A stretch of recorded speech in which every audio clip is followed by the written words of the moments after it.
السلام علیکم معزز سامعین، کیسے ہیں آپ سب لوگ؟ امید کرتی ہوں آپ سب لوگ خیریت سے ہوں گے۔ تو چلیے بلا تاخیر کیے ناول سنت کے پتے کی ایپیسوڈ نمبر 32 کا آغاز کرتے ہیں۔ اچھا، پہلے تو تم نے کبھی احساس نہیں کیا گناہ ثواب کا؟ جب ابا اور تایا کہتے تھے تب تو تم نہیں مانتی تھی، پھر وہی پہلے کا تانا۔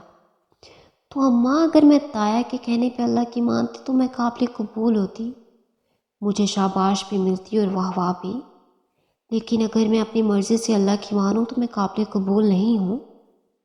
اس نے دکھ سے انہیں دیکھا، وہ ماس کی برچی کی طرح زخمی کرتی اذیت کندھوں سے گزرتی سینے میں اتر رہی تھی۔ مجھے بیکار کی دلائل مت دو، اپنا LLB مجھ پہ مت آزماؤ۔ علم کی منگنی پہ تھوڑے لوگ تھے، بات دب گئی تھی، لیکن اگر اب اتنے بڑے فنکشن پہ نقاب لوگی تو جانتی ہو لوگ کتنی باتیں بنائیں گے۔ آپ لوگوں سے ڈرتی ہیں، جبکہ اللہ زیادہ حقدار ہے کہ اس سے ڈرا جائے۔ اور لوگوں کا کیا ہے، سائمہ تائی تو پہلے بھی مجھ پہ باتیں بناتی آئی ہیں، مگر فاطمہ بیزار ہو چکی تھی۔ حیا، شادیوں پہ کون حجاب لیتا ہے؟ میں لیتی ہوں، اور میں لے کر دکھاؤں گی۔ نہیں، میں کوئی دعویٰ نہیں کر رہی، لیکن اگر میں اپنے خاندان کی وہ پہلی لڑکی ہوں تو شادیوں میں بھی حجاب لے تو میں وہ پہلی لڑکی بنوں گی اماں۔ تکلیف اس کے شریانوں میں کسی سیال مادے کی طرح تیرتی، اندر سب کچھ جلاتی، دل میں قطرہ قطرہ گرنے لگی تھی۔ حیا، شادیوں پہ تو خیر ہوتی ہے۔ نہیں اماں، شادیوں پہ ہی تو، ان تقریبات سے ہی تو خیر کم اور شر زیادہ نکلتے ہیں۔ کتنا برا لگے گا تم نقاب میں بیٹھی ہوگی۔ انہیں رہ رہ کر اس کی کم عقلی پہ افسوس ہو رہا تھا۔ کس کو برا لگے گا؟ لوگوں کو، مگر اللہ تعالیٰ کو تو اچھا لگے گا۔ اچھا، یعنی ہم جو نقاب نہیں کرتے تو ہم سب کافر ہوئے؟ ہاں، ہم سب بہت برے ہوئے۔ میں نے یہ کب کہا اماں؟ میں خود نقاب لیتی ہوں مگر کسی پہ تو تنقید نہیں کرتی۔ میں تو کسی سے بھی کچھ نہیں کہتی اماں۔ اس کی آواز بھیگ گئی، درد اب اس کے دل کو کاٹ رہا تھا، الٹی چھری سے ذبح کر رہا تھا۔ خندق کی کوئی جنگ بنو قریظہ کے بغیر نہیں لڑی جاتی۔ اسے بھی بنو قریظہ مل گیا تھا، اور وہاں سے ملا جہاں سے اس نے کبھی تصور بھی نہیں کیا تھا۔ تم مت کہو، مگر تمہارا حجاب چیخ چیخ کر یہی کہتا ہے کہ تم بہت اچھی ہو اور باقی سب بہت برے ہیں۔ انہوں نے ہاتھ اٹھا کر چمک کر کہا، وہ کہیں سے بھی ایک مہذب اور تعلیم یافتہ خاتون نہیں لگ رہی تھی۔ اماں، اگر کوئی ایسا سمجھتا ہے تو یہ اس کے اپنے اندر کی انسیکیورٹی ہے، میرا کیا قصور ہے؟ میں تو کسی کو برا نہیں سمجھتی، میں تو بس آگ سے بچنا چاہتی ہوں۔ تو یہ سب پہلے کیوں نہیں کرتی تھی؟ بچپن سے علم تھا تمہیں جہنم کی آگ کا یا نہیں علم تھا؟ پہلے صرف علم تھا اماں، اب یقین آ گیا ہے۔ اس نے بہت افسوس سے آنسو اپنے اندر اتارے۔ تو کیا لوگوں نے واقعی سمجھ لیا ہے کہ وہ کہیں گے ہم ایمان لائے اور وہ آزمائے نہ جائیں گے؟ اچھا، صرف پردہ نہ کرنا گناہ ہے، ماں کی بات نہ ماننا گناہ نہیں ہے؟ کیا قرآن نہیں پڑھا کہ تم نے والدین کو اف بھی نہیں کرتے؟ اماں، جواب میں ایک گہری سانس لی۔ اماں، آپ کو بھی پتہ ہے اور مجھے بھی پتہ ہے آپ اس آیت کو غلط جگہ پہ غلط طریقے سے کوٹ کر رہی ہیں۔ میں آپ کو ناراض نہیں کرنا چاہتی، مگر میں اللہ تعالیٰ کو بھی ناراض نہیں کر سکتی۔ بس کرو، پتہ ہے مجھے یہ سب تم جہان کے لیے کر رہی ہو، وہی ہے ایسی دقیانوسی سوچ کا حامل۔ ترکی میں رہ کر بھی اسے فرق نہیں پڑا۔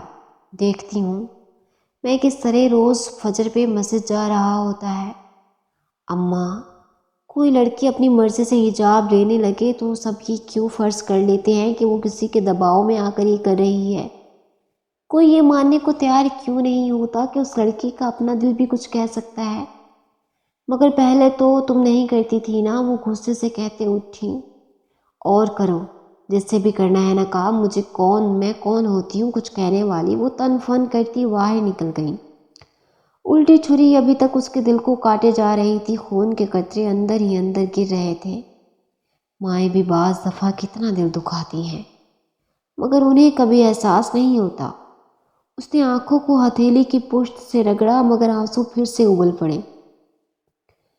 جاڑے اور بھوک کی تکلیف میں خندق کھودنا کٹھن ہوتا ہے یا بنو قریظہ کی بے وفائی سہنا؟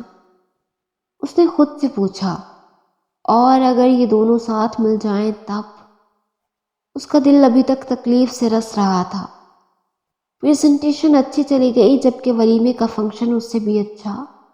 آج اس نے نیوی بلو لباس پہنا تھا اور بڑا سا دوپٹہ ویسے ہی لیا جیسے ارم کی شادی پہ لیا تھا۔ بیٹھی بھی ذرا الگ تھی، مگر یہ نہیں کہ کٹ کر رہ گئی، بلکہ ہر ایک سے ملی۔ وہی سوال و جواب کا سلسلہ البتہ جاری رہا۔ چہرے سے تو ہٹاؤ یہ وہ فکرہ تھا جو حیرت اور اچنبھے سے بہت لوگوں نے آ کر دہرایا، اور جواب میں وہ ایک سادہ مسکراہٹ کے ساتھ کہتی رہی، تھینک یو، میں بالکل ٹھیک ہوں۔ البتہ سب کی باتیں دل پہ بہت زور سے لگتی تھی۔ فاطمہ نے کتنی ہی دفعے اسے آنکھ سے اشارہ کیا کہ چہرہ پورا کھول لے، مگر جواب میں وہ آئی برو سے پیچھے کی طرف اشارہ کرتی جہاں مووی میکر مووی بنا رہا تھا۔ وہ جھنجھلا گئی۔ اوہو، فیملی کی مووی ہے، اپنوں میں ہی رہے گی، باہر تھوڑی جائے گی۔ بالکل۔ اسبات پہ سر ہلا کر دوسری جانب دیکھنے لگی۔ وہ شیلا تھی جو اسے یوں ہی ملی جیسے کہ کوئی تبدیلی نہ آئی ہو۔ اس کی آنکھیں البتہ اب بھی ویسی ہی اداس اور تھکان سے بھرپور تھی، مگر اب حیا کو وجہ جاننے کی ضرورت نہیں رہی تھی۔ اس نے ابھی ایک دو فنکشن حجاب میں اٹینڈ کیے تھے۔ کل فاطمہ سے بحث کی تکلیف کا اثر ابھی تک دل پہ تھا، اور شیلا تو پچھلے 2 برس سے ہر غم خوشی میں اسی طرح شرکت کرتی رہی تھی۔ اور پھر جب انسان کہتا ہے کہ وہ ایمان لایا تو وہ آزمایا بھی ضرور جاتا ہے۔ جانے شیلا کی تکلیف کتنی تھی اور کب سے تھی۔ سلام ہو ہم اجنبیوں پہ، اس نے گہری سانس لیتے ہوئے سوچا۔ شادی کے لیے دوسرے شہروں سے آئے کچھ رشتہ دار تایا فقان کے گھر ٹھہرے ہوئے تھے۔ تایا نے رات میں سب کا کھانا کیا تھا۔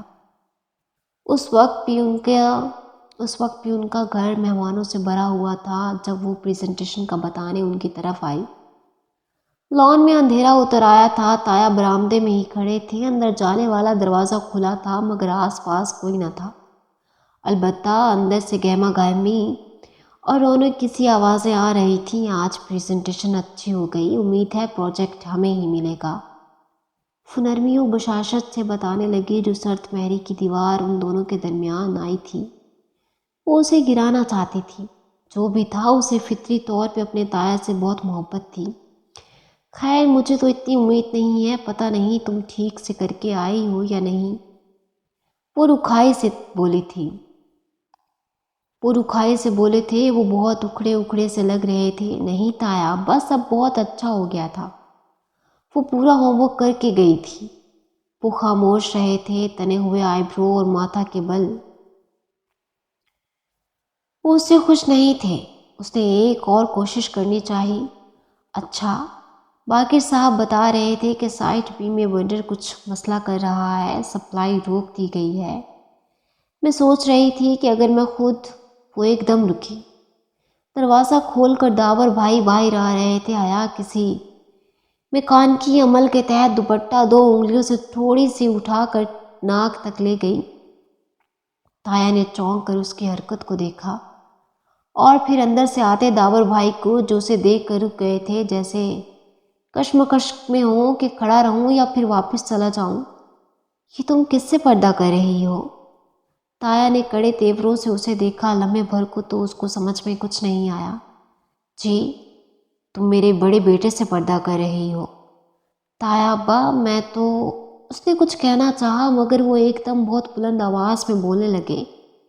میرے بیٹے آوارہ ہیں، لوفر لفنگے ہیں، بد نیت ہیں، کیا ہیں میرے بیٹوں نے، کیا کیا ہے میرے بیٹوں نے جو تم ان کے سامنے پردے ڈالنے لگی ہو؟ اونچی غسیلی آواز میں اندر باہر خاموشی طاری کر دی۔ وہ بالکل ساکت سی بنا پلک جھپکے انہیں دیکھے گئی۔ اس کی سمجھ میں نہیں آ رہا تھا کہ ہو کیا رہا ہے۔ تم میرے گھر میں کھڑے ہو کر میرے بیٹوں کو گھٹیا اور نیچ ثابت کرنا چاہتی ہو۔ تم میرے بیٹوں کو ذلیل کر رہی ہو۔ وہ غصے سے جھاڑے۔ داور بھائی نے نفی میں سر ہلایا، جیسے انہیں قطعاً نہ لگا ہو کہ ان کی ذلیل کیا گیا ہو۔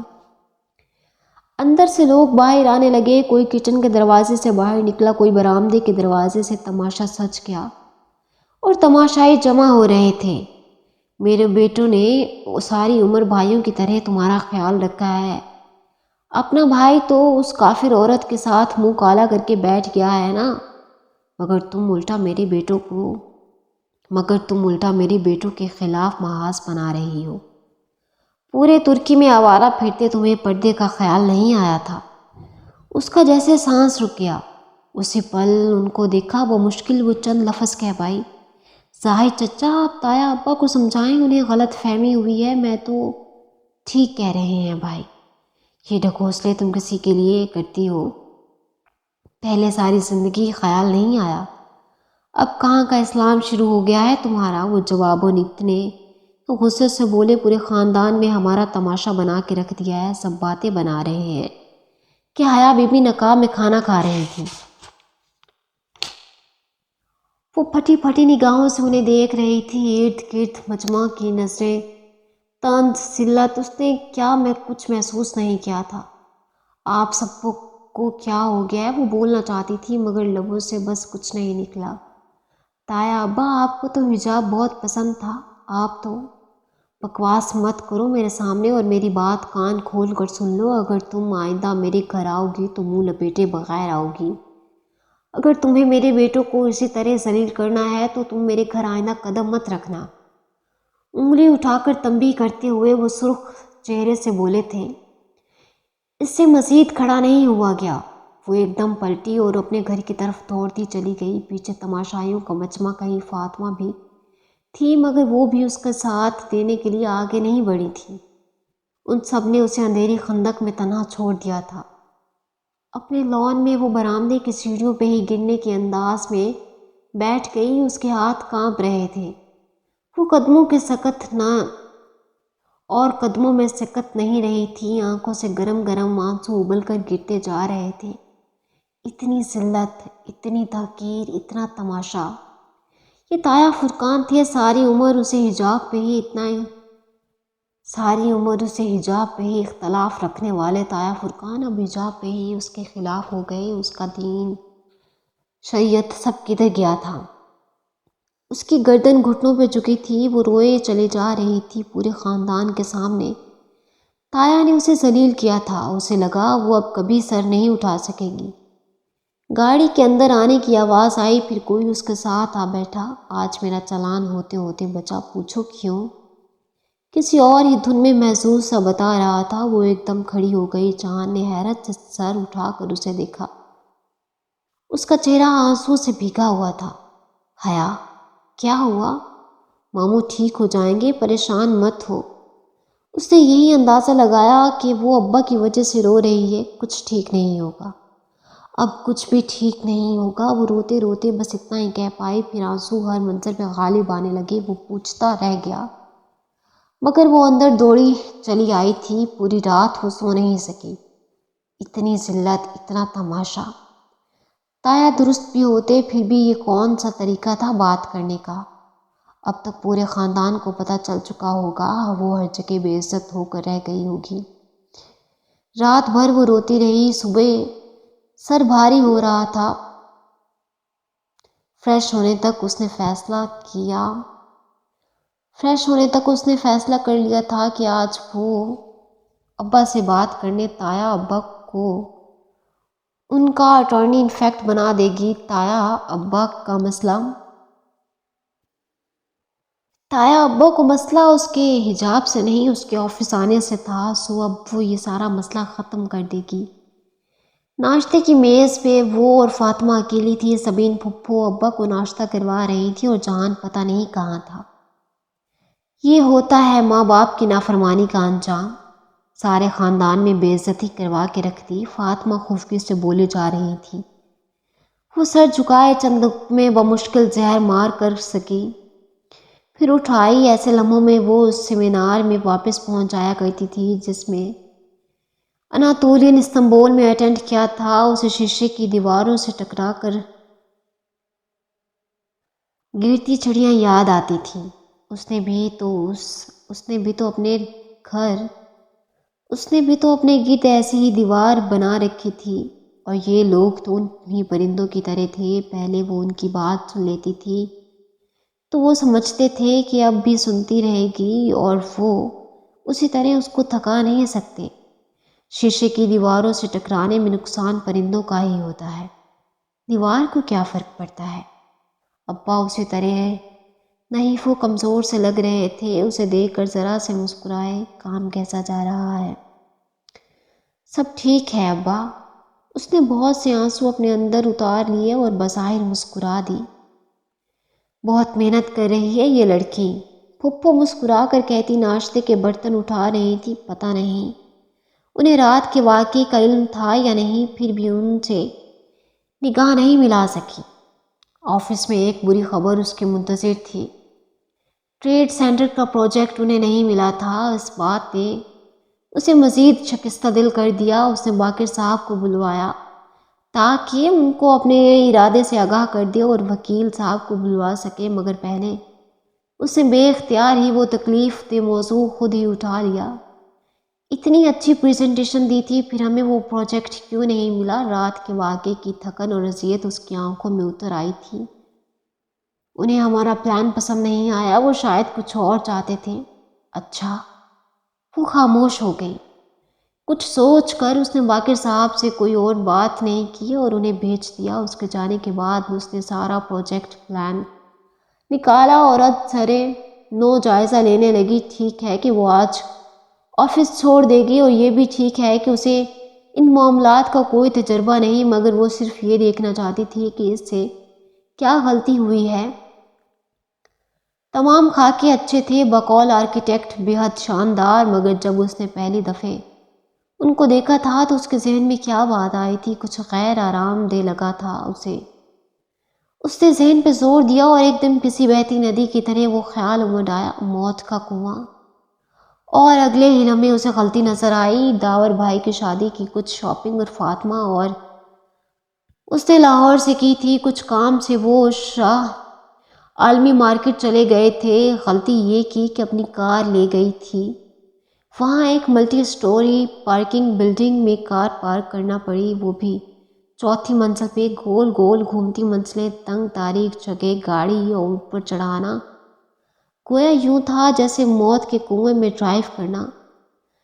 تب سے اسے ملٹی سٹوری پارکنگ عمارات بہت بری لگتی تھیں، اور اب اس کے پلان میں ٹریڈ سینٹر کی پارکنگ ایک چھوٹے رقبے پہ ملٹی سٹوری بنائی گئی تھی۔ اسے تعمیراتی کاموں کا تجربہ نہ تھا، مگر شاپنگ کا ایک طویل اور وسیع تجربہ تھا۔ پھر یہ اتنی بڑی غلطی اس سے پہلے کیوں نظر نہیں آئی؟ شاید اس لیے کہ وہ پہلے خود کو کم علم سمجھ کر آرکیٹیکٹ پہ بھروسہ کر رہی تھی۔ اندھی تقلید۔ مگر اب اپنی عقل سے سوچا تو چونک گئی۔ لوگ ایک کھلا اور زمینی پارکنگ لاٹ پسند کرتے ہیں، اور ملٹی سٹوری پارکنگ بلڈنگز تو ادھر کم ہی بنتی تھیں۔ پھر آرکیٹیکٹ نے ایسا کیوں کیا؟ وہ جا رہی تھی تو ذرا ان صاحب سے دو ٹوک بات تو کر لے، یہی سوچ کر وہ باہر آئی۔ ترکوں سے اس نے خود چل کر جانا سیکھا تھا۔ وہاں کسی سے راستہ پوچھو تو وہ آپ کے ساتھ چل کر منزل تک چھوڑ آتا ہے۔ سو وہ خود آرکیٹیکٹ صاحب سے ملنے چلی آئی، لیکن کوریڈور کے سرے پہ وہ ایک دم پیچھے ہوئی۔ فلید اور آرکیٹیکٹ رضوان صاحب کسی سے بات پہ ہنستے ہوئے اندر جا رہے تھے۔ وہ الٹے قدموں واپس آئی۔ ایک سرخ بتی جلتے بجھتے لگی تھی۔ کہیں کچھ غلط تھا، کوئی گڑبڑ تھی۔ واپس اپنی سیٹ پہ بیٹھی وہ کتنی ہی دیر سوچتی رہی، پھر اپنے پرس سے موبائل کے لیے ہاتھ ڈالا تو وہ مخمل کا ٹکڑا اب بھی نظر آ گیا، جس پہ سنہری دھاگے سے دو الفاظ لکھے تھے۔ وہ اسے دو انگلیوں سے گھماتی الٹ پلٹ کرتی سوچتی رہی۔ فرار ہر مسئلے کا حل نہیں ہوتا، مسئلوں کا حل ڈھونڈنا پڑتا ہے، راستہ تلاش کرنا پڑتا ہے۔ میجر احمد کا سبق اسے یاد تھا۔ چند منٹ میں اس نے اپنا ارادہ بدل دیا، پھر سے کام کرنے کے لیے تیار تھی۔ کوئی اس کے باپ سے غداری کر رہا تھا۔ اسے ساری گڑبڑ کے منبع کو ڈھونڈنا تھا۔ کانفرنس روم میں سب جمع تھے۔ وہ بنا کسی کو دیکھے سربراہی کرسی پہ آ کر بیٹھی، مگر سر اٹھا کر تایا فرقان داور بھائی ظاہر چاچا کو دیکھنا، اس سے نگاہ ملانا کتنا اذیت ناک تھا اسے اندازہ نہیں تھا۔ رات کے زخموں سے پھر سے خون رسنے لگا تھا، مگر وہ کتنے آرام سے ان کے سامنے بیٹھے تھے جیسے کچھ ہوا ہی نہ ہو۔ تو آپ نے پروجیکٹ ہار دیا؟ تایا فرقان نے نخوت سے بھری سنجیدگی سے اسے مخاطب کیا۔ اس نے اپنا جھکا سر اٹھایا۔ وہ تایا فرقان کی بیٹی کی طرح رات گئے پکڑی نہیں گئی تھی، جیسا کہ تایا نے ایک دفعہ اسے فون کیا تھا کہ وہ سر نہ اٹھا سکتی ہو۔ نہ ہی وہ ظاہر چاچا کی بیٹی کی طرح پورے خاندان میں چیخ چلا کر داور بھائی کو بے عزت کرنے کی مجرم تھی۔ ظاہر چاچا نے اسے سخت سناتے ہوئے اپنی بیٹی کی حرکت کو کیوں فراموش کر دیا، اور تایا نے بھی کبھی داور کی اس بے عزتی پہ باز پرس کی، پھر اب۔ مگر وہ حجابی لڑکی تھی، اور کوئی حجابی لڑکی پہ کتنا ہی کیچڑ اچھالنے کی کوشش کرے اسے میلا نہیں کر سکتا۔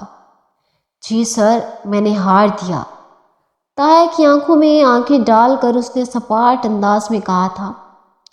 کیا آپ وجہ بتانا پسند کریں گی؟ ولید کی بات پہ اس نے گردن موڑ کر اپنی سنجیدگی سے اسے دیکھا۔ میں آپ کو جواب دہ نہیں ہوں ولید صاحب، درست؟ پھر میں آپ کو مطلع کرنا چاہوں گا کہ ہم گرین ہاؤس اسکیم والا پروجیکٹ ڈیلے کرنے پہ مجبور ہیں۔ کیوں؟ وہ چونکی۔ اسے معلوم تھا کہ وہ کتنا اہم پروجیکٹ تھا۔ کیوں؟ بجٹ نہیں ہے؟ جی ہاں، بجٹ نہیں ہے، فنڈز کم پڑ رہے ہیں ہمارے پاس، اس کو کیری آن کرنے کے لیے اتنا پیسہ نہیں ہے۔ اس نے ایک کاغذ حیا کی طرف بڑھایا جس پہ ایک لمبا سا فگر لکھا تھا۔ اتنی رقم کا انتظام کیسے ہوگا؟ وہ سچ میں مضطرب ہو گئی۔ مگر اس طرح پروجیکٹ بند کرنے سے تو بہت نقصان ہوگا۔ پھر کیا کریں؟ یہ میرے ابا کا پروجیکٹ تھا، تو ہم اس کو یوں کال آف نہیں کر سکتے، وہ فکر مندی سے کہہ رہی تھی۔ تم ہمیں یہ اماؤنٹ لا دو، ہم اس کو جاری رکھیں گے، بات ختم۔ ظاہر چاچا نے بیزاری سے کہا۔ وہ دونوں تایا چچا سے یوں مخاطب کرتے تھے گویا وہ ان کے بھائی کی بیٹی نہیں ملازمہ ہو۔ واقعی، اگر میں آپ کو یہ اماؤنٹ لا دوں تو آپ کام جاری رکھیں گے؟ کیا آپ زبان دے رہے ہیں؟ اس کا لہجہ تیز ہو گیا۔ ان کو چیلنج کرتا، مذاق اڑاتا انداز سے پہلے سے زیادہ برا لگا تھا۔ رات کے زخم پھر سے کھرچنے لگے تھے۔ بالکل، تایا فرقان نے شانے اچھٹکے۔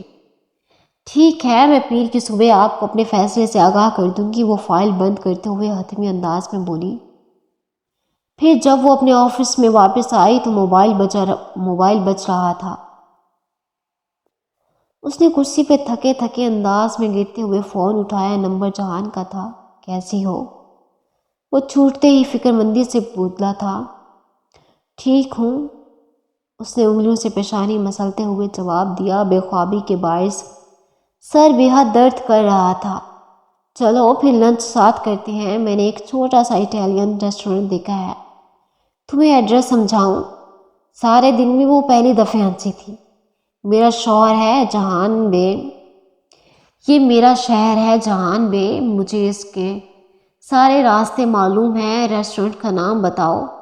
وہ بھی ہلکا سا ہنس دیا۔ اوہ سوری، F10 میں اٹالین اوون پہ آ جاؤ۔